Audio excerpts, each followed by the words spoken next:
Alors j'ai une question pour Nora et une pour Meryl Streep.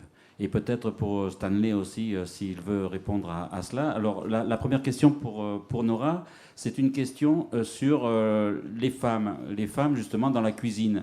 Parce que là, c'est vrai qu'on se rend compte que quand elles rentrent pour prendre des cours et pour avoir un diplôme, eh bien, ce sont les hommes qui ont le monopole.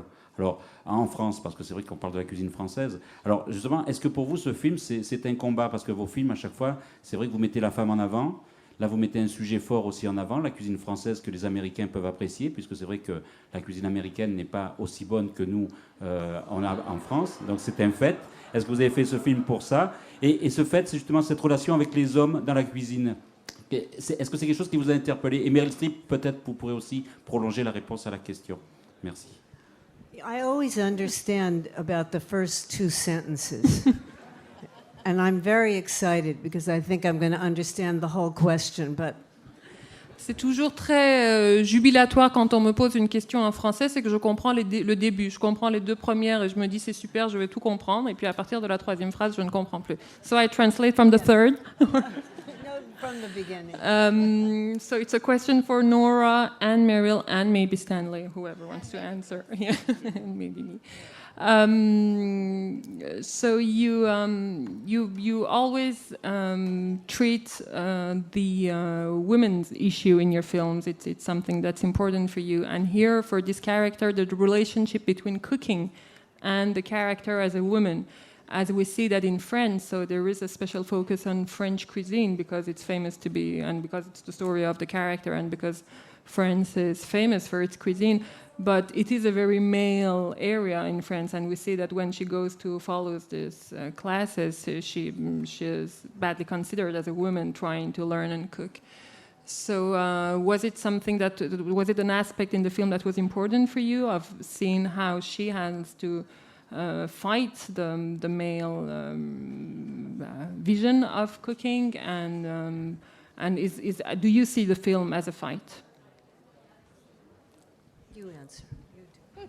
Yeah, you do it. Well,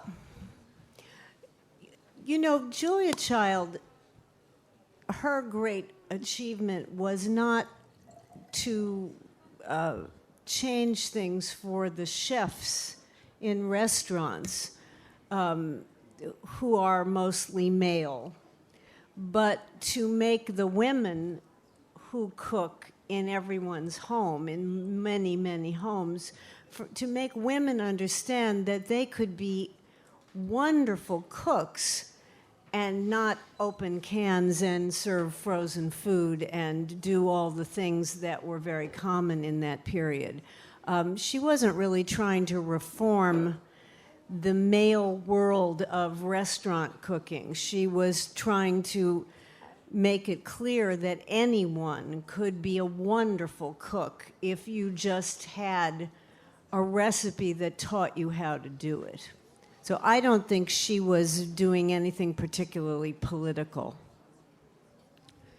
Je pense que ce qui est très intéressant dans l'histoire de cette femme de Julia Child, c'est qu'elle sa réussite, ça n'a pas du tout été de révolutionner le monde des grands restaurants et des chefs qui pouvaient être des hommes machos, etc. Sa cible, les personnes qui l'intéressaient, c'était les femmes dans les foyers américains, les femmes qui faisaient la cuisine pour tout le monde, pour toutes les familles. Et donc, s'il y a eu un combat, ça a été de montrer aux femmes que ce qui se faisait beaucoup à son époque, c'est-à-dire d'ouvrir des boîtes de conserve et de commencer comme ça, se laisser aller dans une cuisine préparée de mauvaise qualité, de prouver aux femmes qu'elles n'étaient pas condamnées à préparer et à faire manger à leur famille cette nourriture-là, mais que n'importe qui, dans n'importe quelle maison, dans n'importe quelle classe sociale, était capable d'être un très bon cuisinier, était capable de faire de la très bonne cuisine, à condition d'avoir une bonne recette qui vous explique comment faire. Donc, si elle a mené une lutte et si elle a superbement réussi une lutte, ça a été cette lutte-là. Mais je ne pense pas qu'elle avait une intention politique, ou en tout cas, les personnes qui l'intéressaient n'étaient pas les chefs des grands restaurants.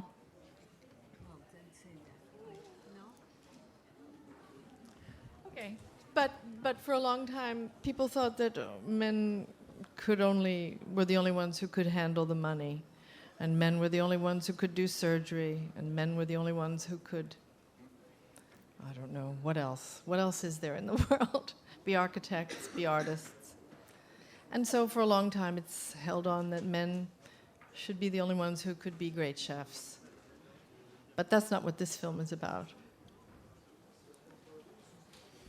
C'est un fait qu'on a longtemps considéré que certaines dimensions de la société, certains métiers étaient réservés aux hommes. On a longtemps considéré qu'il y a seulement les hommes qui pouvaient s'occuper des questions d'argent et gagner beaucoup d'argent. Il y a seulement les hommes qui pouvaient être chirurgiens ou architectes. Et c'est aussi le domaine de la cuisine. C'est vrai qu'on a cru, on a considéré que seuls les hommes pouvaient être de grands chefs. C'est une réalité, mais le film ne traite pas de cette réalité-là. Une dernière question ? Madame, au deuxième rang.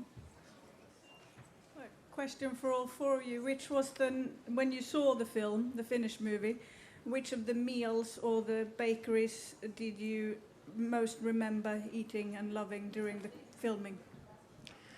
Une pour les 4 personnes. Une fois que le film était fini, que vous l'avez vu sur l'écran, quelle est la scène de repas ou de nourriture qui vous a le plus marqué, qui a évoqué des souvenirs les plus marquants dans vos esprits? I think, well, we did have that nice lunch of oysters and white wine. I liked that. And the bouillabaisse. That was good. But the sole meunière was really pretty fantastic. That might be my favorite. Moi, j'ai de très bons souvenirs d'huîtres, de vin blanc, mais aussi de bouillabaisse, mais aussi la sole meunière. Voilà, tous mes bons souvenirs. Well, I didn't get to eat as much as they did. But the moment in the movie where the sole is filleted and there's a beautiful light behind that bone was as thrilling for me as I think it is for Martin Scorsese to do a 10-minute Steadicam shot. Moi, malheureusement, je n'ai pas eu l'occasion de manger autant qu'eux. Il faut savoir que moi, j'étais de l'autre côté, je ne mangeais pas, mais j'ai eu des émotions de cinéma incomparables. Cette scène de la sole meunière où on voit les filets se dégager et cette lumière sublime m'a valu une émotion équivalente à celle de Scorsese dans ses plans séquences de 10 minutes. When I saw the film and I saw the first meal, I think, that Amy serves, and it's a very simple bruschetta, and Chris Messina here eats it with such gusto that I wanted that so badly. And then I found out that he ate 32 of them during the scene. And he had a bucket next to him just in case. Then I didn't feel so happy about it.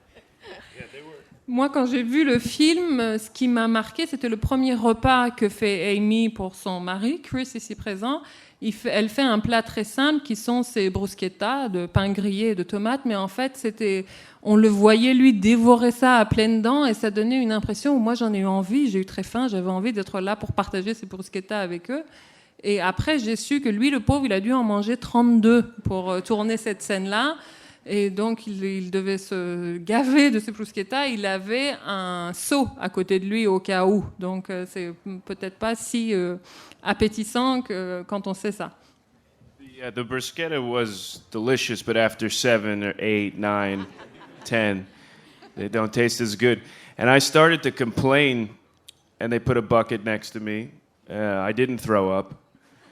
But Nora yelled in from the other room, Robert De Niro would do it. And so I kept going.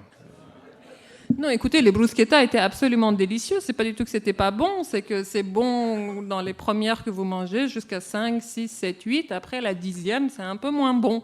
Donc, j'ai commencé à m'en plaindre, à dire que ça n'allait pas du tout, qu'il fallait m'apporter un seau. Je n'ai pas vomi, j'ai tenu bon, mais surtout, j'ai tenu bon parce que j'entendais de l'autre côté Nora qui criait « De Niro l'aurait fait ». Donc, je me suis tenue à carreau et j'ai continué de manger. Eh bien, merci beaucoup. Je vous demande d'applaudir l'équipe du film.